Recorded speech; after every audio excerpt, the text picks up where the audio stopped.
Every word spoken on the cross came with a brutal physical price.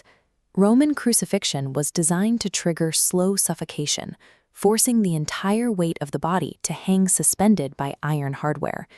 As the body sags, the lungs collapse under the downward drag. To draw breath, the victim pushes upward against the nails.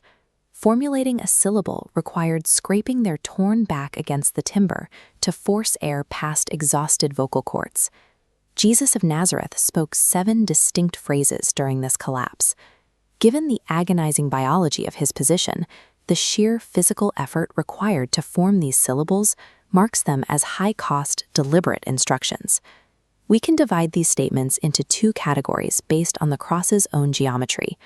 The first 3 phrases form the horizontal axis, focusing entirely on the people gathered at the site.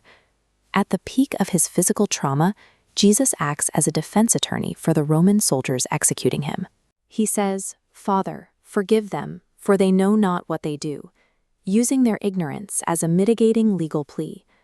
The original Greek text reveals a specific detail. The verb used for forgive is in the imperfect tense, indicating Jesus repeated this prayer as the hammers fell. His second statement addresses a criminal hanging beside him. When the man asks to be remembered, Jesus responds, "Truly I tell you, today you will be with me in paradise."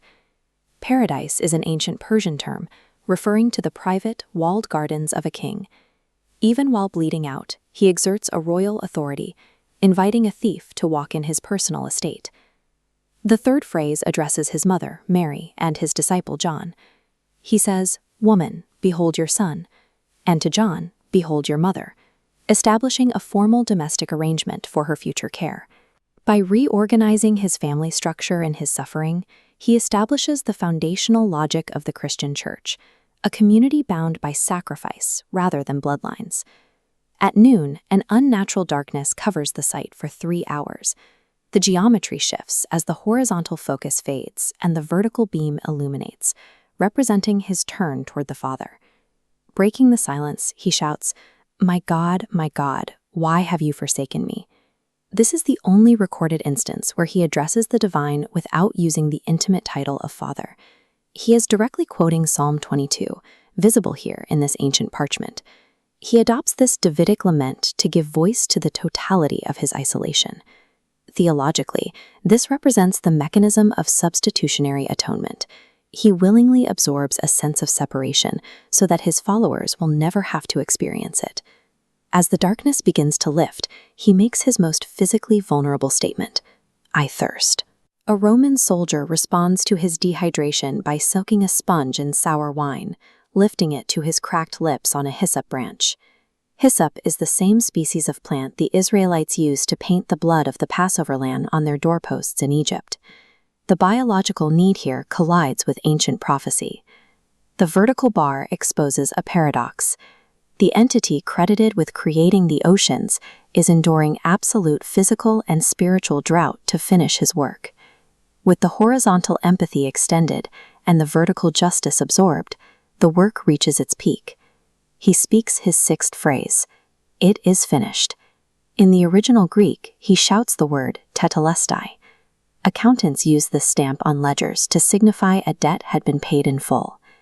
The transaction for human souls is now complete. The isolation ends as communion with the Father is restored. In his final moments, he says, "Father, into your hands I commit my spirit." The Greek word for commit is paratithemi. It describes placing something of high value into a state of absolute safekeeping. This aligns with the voluntary nature of his death.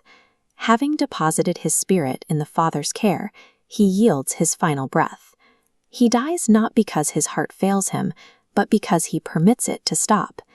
These final statements transform the cross into the site of a completed, victorious contract.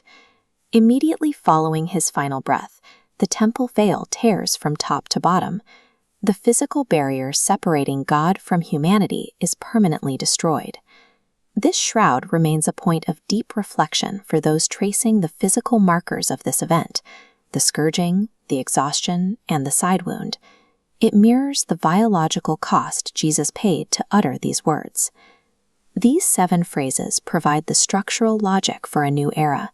They move from human forgiveness to divine surrender, creating a permanent design for a new creation that continues to offer salvation to the modern world.